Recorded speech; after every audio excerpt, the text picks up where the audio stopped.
नमस्कार दोस्तों, ये video editorial compilation for mains का पार्ट है। आप प्लेलिस्ट में जाके एडिटोरियल की वीडियोस पेपर वाइज और टॉपिक वाइज देख सकते हो। और अगर आप दिसंबर 2019 के बाद की वीडियोस को देखना चाहते हो तो वीडियो के नीचे मौजूद ज्वाइन बटन की सहायता से आप मेंबरशिप को ज्वाइन कर सकते हो। चलिए डिस्कशन स्टार्ट करते हैं। आप जीएस पेपर 2 के इस टॉपिक से आर्टिकल को रिलेट कर सकते हो। क्या कंटेस्ट है? देखो, 2012 में हाईकोर्ट के सामने एक केस गया था। केस ये था, एक यूनिवर्सिटी ने एडमिशन के लिए जितने परसेंटेज की आवश्यकता थी, जो एससी और एसटी कैंडिडेट्स हैं उनको उस एलिजिबिलिटी क्राइटेरिया में 10% की छूट दी गई थी, कंसेशन दी गई थी, इस आधार पर कि एससी और एसटी कैंडिडेट्स जो हैं वो सोशली बैकवर्ड हैं। बट डिफरेंटली एबल्ड जो एप्लीकेंट्स थे उनको एलिजिबिलिटी क्राइटेरिया में सिर्फ 5% की कंसेशन दी गई। तो मामला पहुंचा हाईकोर्ट के सामने और पिटिशनर ने सामने रखा कि देखो, जो डिफरेंटली एबल स्टूडेंट्स हैं वो भी सोशली बैकवर्ड हैं, तो यूनिवर्सिटी ने डिफरेंटली एबल स्टूडेंट्स को सिर्फ 5% की कंसेशन दी है और एससी और एसटी कैंडिडेट्स को 10% की कंसेशन दी है। ये डिस्क्रिमिनेटरी है, ये गलत है।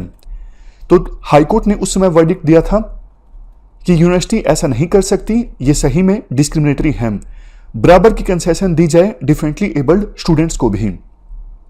तो इसके बाद हाईकोर्ट के इस वर्डिक्ट के बाद मामला पहुंचा सुप्रीम कोर्ट में और सुप्रीम कोर्ट ने हाल ही में इस इश्यू पर अपना वर्डिक्ट दिया है। सुप्रीम कोर्ट ने भी हाईकोर्ट के वर्डिक्ट को सही ठहराया है।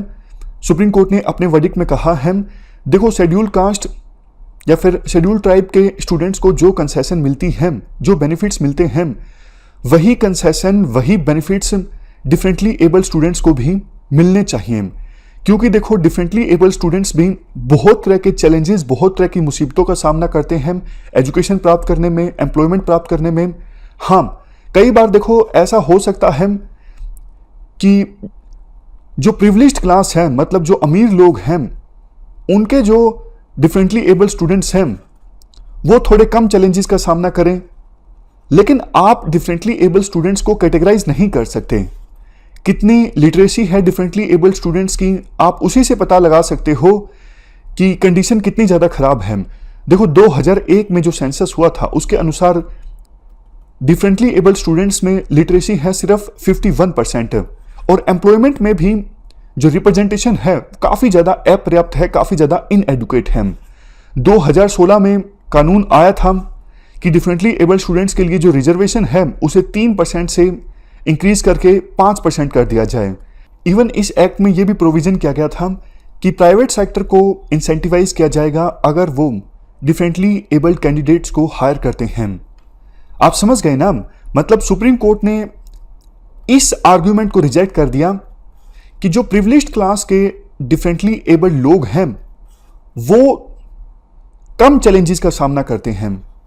सुप्रीम कोर्ट ने इस आर्ग्यूमेंट को रिजेक्ट कर दिया। सुप्रीम कोर्ट ने कहा, ऐसा देखो हमेशा नहीं हो सकता, इतनी कम लिटरेसी है, एम्प्लॉयमेंट में इतनी कम रिप्रेजेंटेशन है, तो ये बताता है कहीं ना कहीं सभी डिफरेंटली एबल्ड जो कैंडिडेट्स हैं वो चैलेंजेस का सामना करते हैं। इसलिए आप डिस्क्रिमिनेट नहीं कर सकते कि वो डिफरेंटली एबल्ड लोग जो प्रिविलेज्ड क्लास से आते हैं या फिर वो लोग जो प्रिविलेज्ड क्लास से नहीं आते हैं।